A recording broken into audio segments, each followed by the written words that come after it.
29 सितंबर 2025 की रात कराची का शहरी सनी कुमार डॉल्मेन मॉल क्लिफ्टन में मौजूद था। अचानक उसके मोबाइल फोन की सिम बंद हो गई। वो समझा शायद नेटवर्क का मसला है।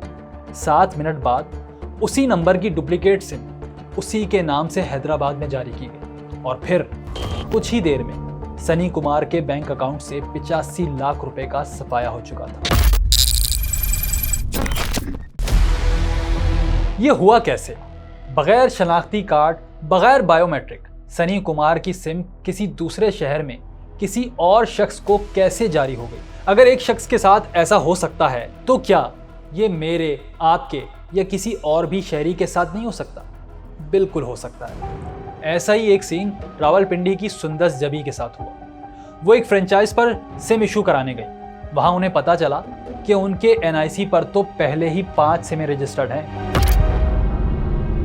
सुंदस हक्का बक्का हो गई क्योंकि उन्होंने अपने शनाख्ती कार्ड पर एक भी सिम जारी नहीं कराई थी। जब तहकीकात की गई तो एक और चौंका देने वाला इंकशाफ सामने आया। उनके नाम पर पहली 2 सिमें तो सिर्फ 7 मिनट के वक्फे से जारी की गई थी।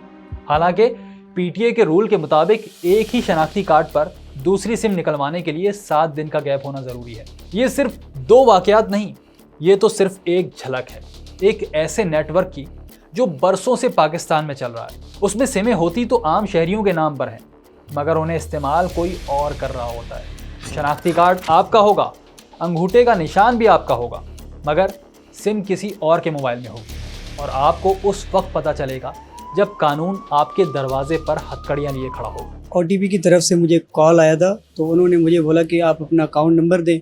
तो अकाउंट नंबर जैसे मैंने अपना अकाउंट नंबर उनको दिया तो उन्होंने बोला कि आपके पास एसएमएस आया हुआ है कोड वाला, तो अब वो आप मुझे सेंड कर दें। तो मैंने फ़ौरन कॉल काट दिया। तो मैंने किसी से पूछा तो उसने बताया कि ये फेक है, तो मैंने उसको कोई रिप्लाई नहीं दिया। फिर मेरे पास कॉल आई थी कि आपको पैसे चाहिए या अगर घर लेना है, जो कुछ लेना है आपको पैसे भेज देता हूँ। मेरे को बोलते हैं कि भाई वो आप पैसे दें तो आपको पैसे भेज देते हैं। मैं कहा नहीं, उसी में से काट के मेरे को बकाया भेज दो।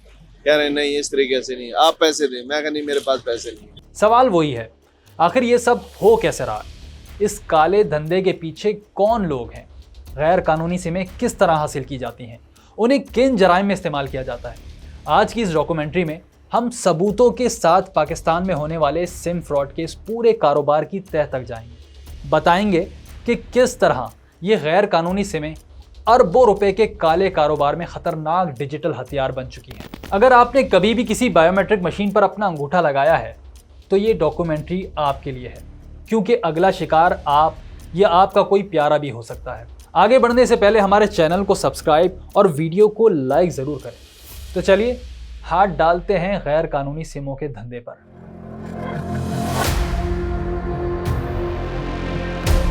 आपने सड़क के किनारे छतरी लगाए इन सिम बेचने वालों को तो देखा होगा। ये लोग मुफ्त में सिम देने की ऑफर कर रहे होते हैं। जल्दी आए, जेस की सिम बिल्कुल फ्री मिले जाए, जेस की सिम बिल्कुल फ्री और साथ में एयरबड्स बिल्कुल फ्री हासिल करें। जेस की धमाका ऑफर, जेस की सिम के साथ 1000 रुपये वाले एयरबड्स बिल्कुल फ्री हासिल करें। फर्ज करें आप ऐसे ही किसी सड़क किनारे बैठे सिम वाले के पास गए। उसने बायोमेट्रिक किया, सिम आपके नाम पर एक्टिव हो गई। फिर उसने कहा सिम तो मुफ्त है, लेकिन इसमें 100 रुपये का बैलेंस है, वो आपको देने होंगे। आप गुस्से में सिम वहीं फेंक कर आगे बढ़ जाते हैं, ये सोचकर कि ये मामला ख़त्म हो गया। लेकिन नहीं, असल कहानी तो उसके बाद शुरू होती है। वो सिम आपके नाम पर रजिस्टर्ड हो चुकी है। अब ये हज़ारों रुपए में फ़रोख्त होगी। फिर उससे जराइम होंगे और पकड़े जाएंगे आप, क्योंकि पाकिस्तान टेलीकॉम अथॉरिटी साफ कह चुकी है कि किसी भी सिम के गैर कानूनी इस्तेमाल का जिम्मेदार वही होगा जिसके नाम पर यह सिम होगी। आजकल गली मोहल्लों में परचून की दुकान वाले भी डुप्लीकेट सिम निकाल कर दे रहे हैं। आपका मोबाइल चोरी हो जाता है या छिन जाता है तो आप दूसरी सिम के लिए उसके पास जाते हैं। अब ऐसे में बाज़ दुकानदार ये करते हैं कि वो शनाख्ती कार्ड की फ़ोटो स्टेट कर लेते हैं। इसके बाद बायोमेट्रिक के लिए मशीन पर आपका अंगूठा रखवाते हैं। फिर कहते हैं कि आपका फिंगरप्रिंट नहीं आ रहा या मशीन ख़राब है या कोई भी बहाना कर देते हैं। आप अगली दुकान पर चले जाते हैं, लेकिन असल में आपका थंब इम्प्रेशन लिया जा चुका होता है। आपके शनाख्ती कार्ड की कॉपी भी उसके पास है। यूं वो आपके नाम पर नई सिम इशू कर लेता है और आगे बेच देता है। 5 अक्टूबर 2024 को कराची में एक ऐसा ही वाकया सामने आया जब रिजविया पुलिस ने 2 सगे भाइयों समेत 3 अफराद को गिरफ्तार किया। पुलिस के मुताबिक ये तीनों सिमें बेचते थे। लेकिन बायोमेट्रिक करने के बाद सिम इशू नहीं करते थे और शहरियों को यह कहकर टाल देते थे कि आपका बायोमेट्रिक नहीं आ रहा। बाद में उनके थंब इम्प्रेशन पर सिमें निकालकर चमन बॉर्डर पर एक अफगान बाशिंदे को 1200 रुपए के हिसाब से बेच देते थे। रोडों पे चलता हुआ बंदा आता है और कहता है सर ABC कंपनी की सिम लेंगे 100 रुपए की तो आपको 1000 रुपए का बैलेंस मिलेगा। हमारा गरीब बंदा तो वैसे ही ट्रैप हो जाता है, वो कहता है कि यार मेरे पास तो बैलेंस ही नहीं है, 1000 रुपए का बैलेंस आ जाएगा, और वो अनफॉर्चुनेटली अपनी बायोमेट्रिक करा देता है। और वो बायोमेट्रिक वाले इतने शातिर होते हैं कि वो बार बार आपको कहते हैं कि जी पहले आप हैंड इंडेक्स फिंगर डालें, फिर दूसरा फिंगर यूज़ करें, फिर थंब इम्प्रेशन करें। वो आपको 4-5 दफ़ा घुमाता रहेगा कि कुछ प्रॉब्लम आ रही है, जबकि एक्चुअली वो आपके बायोमेट्रिक के ज़रिए ही मल्टीपल सिमें निकाल रहा होता है। हम ये नहीं कह रहे कि सारे दुकानदार ऐसा करते हैं या सड़क किनारे सिमें बेचने वाले सारे लोग इसी धंधे में मुलव्वस हैं, लेकिन ये है कि उनमें से कुछ ये काला काम ज़रूर करते हैं। लेकिन सिर्फ यही लोग मुलव्वस नहीं, ये लोग तो एक बहुत बड़ी माफिया का छोटा सा पुर्जा है। असल धंधा तो बड़ी बड़ी टेलीकॉम कंपनियों की फ्रेंचाइजीज में हो रहा है। 19 मार्च 2026 को PTA ने पतोकी में यूफोन की फ्रेंचाइज पर छापा मारा और उसके मालिक को गिरफ्तार कर लिया। जानते हैं क्यों? उसके पर्सनल मोबाइल फोन से 2,24,000 से ज्यादा डिजिटल फिंगरप्रिंट्स बरामद हुए। सिर्फ यही नहीं, बल्कि बायोमेट्रिक तस्दीक के लिए इस्तेमाल होने वाली दर्जनों डिवाइसेस और स्कैनर भी कब्जे में लिए गए। IMEI टैंपरिंग और मोबाइल अनलॉक करने के सॉफ्टवेयर भी मिले। इसी तरह पिंडी भटिया में जैज फ्रेंचाइज के मालिक के मोबाइल से हजारों डिजिटल फिंगरप्रिंट्स और गैर कानूनी सिमों की खरीदो फरोख्त के सबूत मिले। इससे पहले 4 सितंबर 2025 को कराची में भी एक ऐसी ही कार्रवाई की गई थी। शाह फैसल कॉलोनी में जोंग फ्रेंचाइज पर छापा मारकर गैर कानूनी सिमों में इस्तेमाल होने वाले आलात कब्जे में ले लिए गए। 13 जुलाई 2026 को एक ऑडिट रिपोर्ट में ऐसा ही एक इंकिशाफ हुआ। रिपोर्ट के मुताबिक बलूचिस्तान की 7 फ्रेंचाइजीज ने पंजाब के शहरियों के नाम पर तकरीबन 2000 सिमें एक्टिव की। हैरत अंगेज तौर पर इस गैर कानूनी धंधे में मुलव्वस फ्रेंचाइजीज को शोकास नोटिस तो दिए गए, लेकिन ये वीडियो रिकॉर्ड होने तक किसी भी फ्रेंचाइज के खिलाफ ना तो कोई मुकदमा दर्ज हुआ, ना कोई जुर्माना किया गया। इन सारे वाकयात से यही पता चलता है कि गैर कानूनी सिमें जारी करने का असल धंधा यही टेलीकॉम कंपनियों की फ्रेंचाइजीज चला रही हैं। अब यहाँ सवाल ये पैदा होता है कि फ्रेंचाइज के मालिक ये रिस्क क्यों लेते हैं? इसकी एक वजह तो जाहिर है कि लालच है। दूसरा ज़राए का कहना है कि टेलीकॉम कंपनियों की जानिब से फ्रेंचाइज मालिकान को सिम एक्टिवेशन के टारगेट्स दिए जाते हैं, इसीलिए इन पर ज़्यादा से ज़्यादा नई सिमें जारी करने का प्रेशर होता है। यूं वो इस गैर कानूनी रास्ते पर चल पड़ते हैं। लेकिन PTA भी खामोश तमाशाई नहीं है। 16 जुलाई 2026 को PTA ने बगैर शनाख्ती कार्ड सिमें जारी करने पर चारों टेलीकॉम कंपनियों पर 74 करोड़ रुपए का जुर्माना किया। PTA ने वाजे किया कि टेलीकॉम कंपनियों ने फ्रेंचाइजेस और बायोमेट्रिक निज़ाम की मौसर निगरानी नहीं की। लेकिन सारा इल्ज़ाम फ्रेंचाइज वालों पर डालना भी सही नहीं। इस जुर्म में नादरा की कुछ काली भेड़ों के हाथ भी रंगे हुए हैं। 2019 से 2023 के दौरान सिर्फ 5 सालों में 27 लाख पाकिस्तानियों का डाटा ब्रीच हुआ, यानी उनकी तमाम शनाख्त चोरी कर ली गई और फिर इसे मुबैना तौर पर डार्क वेब पर बेच दिया गया। ये वो डाटा था जिसके जरिए कोई भी मुतासर अफराद के नाम पर दूसरी सिम आसानी से निकाल सकता है। सिम निकालने का तरीका बहुत सारा हो सकता है। एक तो तरीका ये है कि एक चलती हुई सिम की कॉपी बना लेना। दूसरा ये है कि कोई ऐसा पर्सन जिसकी इंतकाल हो चुका है उसके नाम से सिम इशू कर देना। यूरोप में अभी तक मेरी लिमिटेड नॉलेज है कि यहाँ तक के बायोमेट्रिक के बहुत जगह पे कानून नहीं है, तो वो क्या करते हैं, फ़ोन कॉल के ज़रिए आपकी पर्सनली आइडेंटिफाइबल इंफॉर्मेशन के ज़रिए सिम भी चेंज कर देते हैं। और इसीलिए सिम स्वैपिंग का कॉन्सेप्ट आया है कि मैं अनफॉर्चुनेटली एक तरीके से कॉल करके ख़ास स्पूफ करके मेरा ही मोबाइल नंबर से अपने टेलीकॉम उसको दूंगा, फ़ोन करूंगा और टेलीकॉम वाले को बोलूँगा कि जी मेरा नंबर ये मिस हो गया है और मेरा ये मोबाइल चोरी हो गया है या मोबाइल टूट गया है, तो या कुछ भी ऐसा केस बना देंगे। जनरली वो बताते हैं कि मोबाइल चोरी हो गया है या गुम हो गया। अब इसके बाद कहते हैं कि जी वो आप ये 15-16 अपनी इन्फॉर्मेशन दे दें, वो पर्सनली आइडेंटिफाइबल इन्फॉर्मेशन उसने कहीं से भी निकाली होती है, चाहे वो डार्क वेब से निकाले चाहे कहीं से भी, और उसके बाद ये सारी इन्फॉर्मेशन होती है और उसके बाद वो उस इन्फॉर्मेशन के ज़रिए सिम का सारा इख्तियार अपने पास ले लेता है। यहाँ तक कि कितनी ऐसी इन्वायरमेंट होती है जहाँ सिम स्वैप होता है ना, वहाँ तो बंदे को पता चल जाता है कि जी मेरी सिम चेंज हो गई है या मेरा सिग्नल आना बंद हो गए। बहुत जगह पे ये भी मसला आता है कि सिम किसी के नाम पे रजिस्टर्ड नहीं होती या सिम बहुत अरसे से किसी ने यूज़ नहीं की होती। उस जगह तो ये और ज़्यादा ख़तरनाक मसला है। जैसे किसी का इंतकाल हो गया और फिर भी उसके नाम पे कोई सिम थी तो वो उसको एक्टिवेट करा देते हैं। मिली भगत होती है, कोल्यूजन ज़रूर होती है। फिर एक क्रिटिकल चीज़ जो ग्लोबली मशहूर हो गई है वो है VoIP बेस्ड कॉल स्पूफिंग हो जाती है। उसका मतलब है कि आपके पास ऐसे नंबर से कॉल आएगी जो कि एक्चुअली आपके मोबाइल के अपने अंदर ही मौजूद है। फॉर एग्ज़ाम्पल आपको किसी बैंक के हेल्पलाइन से कॉल आ जाएगी, आपको किसी कोरियर वाले के हेल्पलाइन से कॉल आ जाएगी। आप मैच करोगे तो देखोगे तो यार ये वही कॉल है। इसी तरह आपको अनफॉर्चुनेटली जब से AI का दौर आया है तो डीप फेक का दौर आ गया। डीप फेक के अंदर चाहे वो डीप फेक वीडियोज़ हो, चाहे वो डीप फेक AI की वॉइस क्लोनिंग हो, आपके अपने सगे रिश्तेदारों की कॉल ऐसी आएगी जैसे आपको लगेगा कि वो आपके सगे रिश्तेदार हैं, क्योंकि वो डीप फेक के ज़रिए आपके रिश्तेदार की वॉइस 3 सेकंड की भी कहीं से उठा के फिर वो एक ही साथ हैक करके उसी जैसी वॉइस बना लेता है। अब बंदा है इमरजेंसी में इस तरह के मैटर की वजह से वो ट्रैप हो जाता है और वो फिर बहुत पैसे भेज देता है, या थ्रेट में आ जाता है, या डर जाता है, या गलत एक्शन ले लेता है उसकी बुनियाद पे। अब अगर आपकी सिम किसी और के मोबाइल में आ गई तो समझें आप तो गए।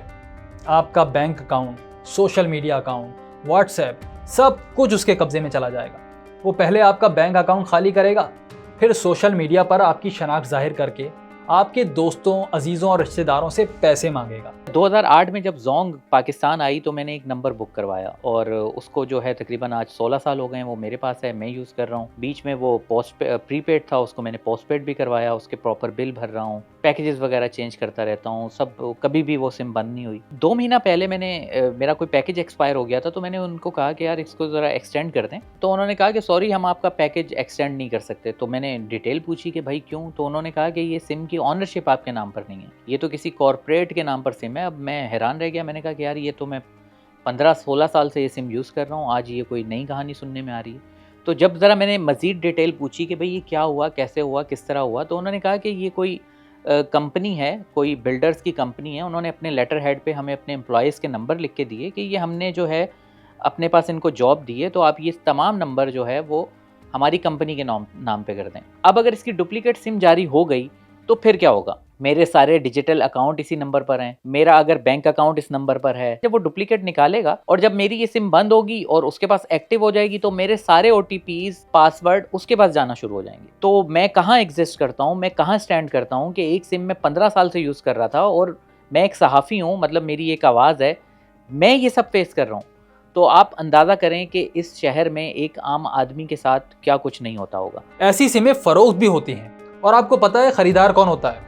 ख़रीदार वही लोग होते हैं जो रोज़ाना हज़ारों लोगों को फ़ोन करते हैं। कभी खुद को पुलिस या FIA का अफसर जाहिर करके ब्लैकमेल करते हैं, कभी किसी बैंक का नुमाइंदा बनकर या कोरियर बनकर OTP मांगते हैं, कभी किसी के झूठे अगवा की कॉल करके तावान तलब करते हैं, कभी जीतो पाकिस्तान या किसी और स्कीम के नाम पर गाड़ी, सोना या लाखों रुपए इनाम जीतने की खुशखबरी सुनाकर टैक्स और रजिस्ट्रेशन फीस मांगते हैं। 10-12 कस्टमर डेली ऐसे आते हैं जो हमारे पास आके हमें मैसेज दिखाते हैं कि भाई ये हमें मैसेज आया, जीतो पाकिस्तान से हमारा इनाम निकला है और ये हमें करके दें, हमारी हेल्प करें। मुझे समझ नहीं आती लेकिन ये हमारा निकला है, हमें कॉल आई है और उन्होंने हमें जो ना 100% श्योर किया हुआ है कि भाई ये कॉल बिल्कुल जाली नहीं है, ओरिजिनल है, ऑथेंटिक है और आपके पैसे निकले हैं। कंपनी वालों को कुछ ऐसा कोई ऐसी मुहिम चलानी चाहिए कि जिससे हर कस्टमर को इस चीज़ से आगाह किया जाए कि यार ये चीज़ें फ्रॉड है। ये गैर कानूनी सिमें खरीदने वाले कच्चे के डाकू भी हो सकते हैं और ख़तरनाक जराइम में मुलविस लोग भी। तरीक़ा वारदात सबका एक ही होता है, यानी ये किसी भी सिम को 1 या 2 बार इस्तेमाल करते हैं और फिर ज़ाया कर देते हैं ताकि पकड़े ना जाएं। सबसे पहले तो ये जो सिम है ये बहुत तरीके से साइबर क्राइम के लिए यूज़ होती है। चाहे वो सिम फेक कॉल्स के लिए यूज़ हो, चाहे वो सिम फेक जॉब ऑफर्स के लिए यूज़ हो, फेक SMS के लिए यूज़ हो, फाइनेंशियल फ्रॉड्स के लिए यूज़ हो, दहशतगर्दी के लिए यूज़ हो। इसके अलावा फॉर एग्जांपल अगर आप सोचें तो ऑनलाइन फ्रॉड्स जितने हो रहे हैं, ई-कॉमर्स के जितने फ्रॉड्स हो रहे हैं, कॉर्पोरेट लेवल का फ्रॉड्स भी हो जाते हैं। इसके बहुत सारे मैटर्स हैं, ये फुली ऑर्गेनाइज क्राइम है। इसके अंदर टेलीकॉम इंडस्ट्री भी इन्वॉल्व है। लेकिन अगर टेलीकॉम इंडस्ट्री का रिटेल एजेंट है, उसको अपने टारगेट अचीव करने हैं, या फ्रेंचाइजी उसको अपने टारगेट अचीव करने हैं, तो वो अपने सिमें दबा के बनाती हैं। फेक तरीके से बनाना है, गलत तरीके से बनाना है। एक मैसेज आया और उस मैसेज में जो है वो ट्रैफिक अलर्ट सिस्टम जो है वो मौजूद है, उसका जो है वो तस्करा मौजूद था और उसमें लिखा हुआ था कि जी आपने ओवर स्पीडिंग की है गाड़ी की और आप जो है वो इसका चालान फौरी तौर पे भरें। और नीचे जो है वो उसका एक लिंक दिया हुआ था। जैसे ही लिंक खोला तो बिल्कुल सिंध ट्रैफिक पुलिस की जो वेबसाइट है उसी से मिलता जुलता जो है वो सारी चीज़ें वहाँ पे शो हो रही थी और उसके ऊपर जो है वो ट्रैफिक चालान जो है वो उसके हवाले से एक रकम आ रही थी। जैसे ही मैंने अपने डेबिट कार्ड से जो है वो पेमेंट करने की कोशिश की तो ऑटोमेटिकली जो है जो वेरिफिकेशन कोड आता है वो फौरी तौर पे जो है वो मोबाइल में आया और पहली मरतबा ट्रांजैक्शन कंप्लीट हुई जो तकरीबन 1 लाख से ऊपर की थी और उसके बाद फिर सेकंड ट्रांजैक्शन भी जो है वो फौरी तौर पे हो गई कोड आने के बाद। और मेरा ख्याल है तीसरी ट्रांजैक्शन के लिए भी कोड आया था लेकिन वो डिनाई इस वजह से हुआ कि उसकी जो लिमिट थी वो उससे आउट जा रहा था। इसके अंदर जो है वो हुआ ये है कि ये सारी ट्रांजैक्शन जो है वो मास्टर कार्ड के उसके ऊपर हुई हैं तो अल्टीमेटली ये दुबई में हुई हैं, AED के अंदर जो है दिरहम्स के अंदर ट्रांसफ़र हुआ है। ये पहले स्कैम सिर्फ लोकली हो रहे थे और अब जो है वो डेबिट कार्ड के थ्रू जो है ये रकम मुल्क से बाहर भी जो है वो जा रही है। मोबाइल फ़ोन पर बैंक फ्रॉड तो बहुत आम हो गया है। गैर कानूनी सिमों के ज़रिए कस्टमर्स को कॉल की जाती हैं, फिर मुख्तलिफ बहानों से उनसे OTP, कार्ड की मालूमात और दीगर हसास तफसीलात हासिल की जाती हैं और चंद मिनटों में उनके बैंक अकाउंट का सफाया हो जाता है। अच्छा, काफ़ी लोग ऐसे हमारे पास आते हैं जो ये बात करते हैं कि यार आप ये मेरे नंबर दे रहा हूँ आपको, आप इस पे ना 20,000 रुपये सेंड कर दें और मैं आपको जो है ना पेमेंट करता हूँ। हालांकि उसकी जेब में भी पैसे नहीं होते। अब जो अगला बंदा होता है वो उसको मैनिपुलेट कर रहा होता है। ये क्या करता है, ये 20,000 रुपये सेंड करता है उनको और वापसी में वो उनको लालच देते हैं कि आप 20,000 हमें भेजेंगे, हम आपको 70-80 हज़ार रुपये जो आपका इनाम निकला वो आपको सेंड करेंगे। लेकिन ऐसा होता नहीं है। जब 20,000 उनके पास चले जाते हैं उसके बाद वो नंबर ब्लॉक, उससे कोई रिस्पॉन्स नहीं आता और वो बंदा अपने उस पर बेचारा परेशान हो जाता है। जो ज़्यादातर फ्रॉड चल रहा है इस वक्त इजी पैसा और जेस कैश पे चल रहा है। ये गैर कानूनी सिमें कच्चे के डाकुओं की भी फेवरेट है। 15 फरवरी 2024 को भावलपुर में रेस्क्यू 1122 के शिफ्ट इंचार्ज को लड़की की आवाज़ में हनी ट्रैप के जरिए अगवा कर लिया गया। चंद रोज बाद अगवाकारों ने उनकी वीडियो जारी की और घर वालों से 1 करोड़ रुपए का तावान मांगा। पुलिस ने जब तहकीकात की तो पता चला कि डाकू एक ही मोबाइल फ़ोन में कई गैर कानूनी सिम इस्तेमाल कर रहे थे। वो एक सिम से कॉल करते, फिर इसे ज़ाया कर देते और इसी फ़ोन में दूसरी सिम लगा लेते ताकि उनकी लोकेशन ट्रेस करना मुश्किल हो जाए। आपको पता भी नहीं होता और आपके नाम पर जारी होने वाली सिमें ना जाने कहाँ कहाँ और किन किन जराइम में इस्तेमाल हो रही होती हैं। ये गैर कानूनी सिमें अरबों रुपए के खतरनाक धंधों में इस्तेमाल होने वाला एक डिजिटल हथियार बन चुकी हैं। ऑनलाइन फ्रॉड, जाली लोन ऐप्स, बैंक फ्रॉड से लेकर अगवा बराए तावान और भत्ताखोरी जैसे बड़े बड़े जराइम ऐसी गैर कानूनी सिमों के बगैर मुमकिन ही नहीं। इस गैर कानूनी कारोबार का उसूल बहुत सादा है। शनाख्त आपकी इस्तेमाल होगी, सिम मुजरिम के हाथ में होगी और अगर वो सिम किसी जुर्म में इस्तेमाल हुई तो सबसे पहले कानून आपके दरवाजे पर दस्तक देगा। हथकड़ी किसी और के नहीं बल्कि आपके हाथों में लगाई जा सकती है। ब्लैक मार्केट में एक गैर कानूनी सिम चंद 100 रुपए में फरोख्त हो जाती है। बज़ाहिर ये रकम ज़्यादा नहीं लगती, लेकिन जब हज़ारों या लाखों सिमें इसी तरह फरोख्त हों तो ये कारोबार अरबों रुपए का गैर कानूनी बिजनेस बन जाता है। अब अगर कोई फ्रॉड कॉल का शिकार हो जाए तो वो क्या करेगा? तो वो FIA साइबर क्राइम या दूसरे मुतल्लिका इदारों को शिकायत करेगा। शिकायत रजिस्टर्ड होते ही उस सिम का रिकॉर्ड निकाला जाएगा जिससे कॉल की गई। सबसे पहले नादरा के डाटा की मदद से ये देखा जाएगा कि वो सिम किस शनाख्ती कार्ड पर निकाली गई। अब जाहिर है वो सिम मुजरिमों के नाम पर तो रजिस्टर्ड होती नहीं, वो होती है किसी ना किसी आम शहरी के नाम पर। कानून की गिरफ्त में वही आम शहरी आता है। अब कानून तो ये कहता है कि जब तक जुर्म साबित ना हो आप बेगुनाह हैं, लेकिन इस सिम वाले मामले में सिचुएशन मुख्तलिफ हो सकती है। यहाँ आपको साबित करना होगा कि आप बेगुनाह हैं। आपको साबित करना होगा कि वो सिम आपने कभी हासिल ही नहीं की। फ़र्ज़ करें एक आदमी कराची में रहता है मगर उसके नाम से निकलवाई गई सिम से फैसलाबाद में कोई जुर्म हो जाता है तो मुकदमा तो फैसलाबाद में ही दर्ज होगा। अब इस कराची के शहरी को हर पेशी पर फैसलाबाद जाना होगा, वकीलों को भारी फीस देना होगी। इसे ये सारी परेशानी सिर्फ इसलिए उठानी पड़ रही है कि इसे खुद को बेगुनाह साबित करना है और जब तक वो खुद को बेगुनाह साबित नहीं करता तब तक रुसवाई का दाग उसके माथे पर लगा रहेगा। तो फिर इस गैर कानूनी सिमों के फ्रॉड से हम कैसे बचें? हुकूमत गैर कानूनी सिमों की रोकथाम के खिलाफ हर मुमकिन इक़दाम कर रही है, लेकिन ये सिर्फ हुकूमत की जिम्मेदारी नहीं। अगर आप अपनी और अपने घर वालों की शनाख्त महफूज रखना चाहते हैं तो इसके लिए एहतियाती तदाबीर पर अमल करना बहुत ज़रूरी है। सबसे पहले अपने नाम पर रजिस्टर्ड सिमों की तादाद ज़रूर चेक करें। अपने मोबाइल फ़ोन से सरकारी नंबर 688 पर बगैर डैश के अपना शनाख्ती कार्ड नंबर टाइप करके भेजें। जवाब में अगर कोई ऐसा नंबर आ जाए जो आपके इस्तेमाल में नहीं तो फ़ौरन मुतल्लिका फ्रेंचाइज से रब्ता करके इसे बंद कराएं। कभी भी सड़क किनारे लगे स्टॉल या मोहल्ले की दुकान से सिम खरीदने या डुप्लीकेट निकलवाने की गलती ना करें। मुतल्लिका टेलीकॉम फ्रेंचाइजिस से सिम निकलवाएं और उसकी रसीद भी ज़रूर हासिल करें। अपने शनाख्ती कार्ड की हिफाजत करें, किसी के पास भी उसकी फ़ोटोकॉपी गैर ज़रूरी तौर पर ना छोड़ें। ये वो छोटी छोटी सी एहतियातें हैं जिन पर अमल करके हम बड़े बड़े फ्रॉड से बच सकते हैं। वैसे आपके साथ या आपके किसी जानने वालों के साथ कभी ऐसा कोई वाक़या पेश आया है? हमें कमेंट करके ज़रूर बताइएगा।